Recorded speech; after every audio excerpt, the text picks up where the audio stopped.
You might have read the story of the Utah women's basketball team recently in Idaho. They're actually traveling to Spokane, Washington for tournament play.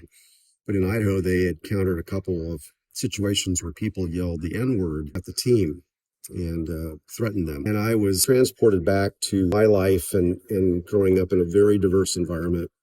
The schools were African Americans, Hispanic, whites, Samoans, Asians, and a lot of other folks. And I heard the N word a lot. It wasn't a word that I used. I don't know why. I had a filthy mouth prior to giving my life to the Lord, but the N word just wasn't one of those words. But my teammates, my African American teammates and friends used it all the time.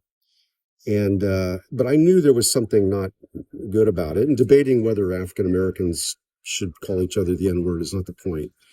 The point is that it carries with it such weight. But it reminded me also, shortly after moving to Texas, my family and I, my wife and I decided to go to East Texas, stay at a bed and breakfast, do some antiquing. And we got to the bed and breakfast. The hosts greeted us. And I've shared this before in other videos, but it was very poignant. We were talking with the host over a cup of tea, and the gentleman said, "You know, the problem with the world, of course, is the Jews." My wife and I were stunned. We didn't even know how to respond. And then the next day we went antiquing, and one of the first shops we stopped in had a picture of these little African American kids on a fence with the N word on it, like right in the front of the shop. All of that to say that as much progress as we make in treating each other with kindness and trying to remove ourselves from racism, it exists. And you know that. People who are on the receiving end of that know that. They hear the N word more than we realize. And it's so disturbing. It's so heartbreaking.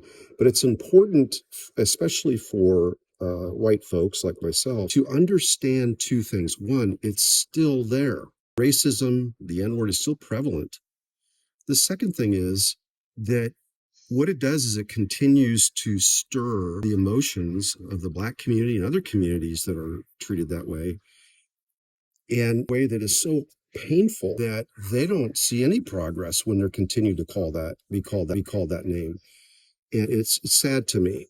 Anyway, I just know that especially for myself as a biblical Christian, try to find ways to encourage people to look in the mirror for a moment and understand that even if I'm living a comfortable, convenient life, a lot of people are not. And it's not fakery, it's not fake news, it's not mythology, that racism runs deep, deep, not just in our culture in America, but in humanity. And for each of us to do what we can to stem that tide is important.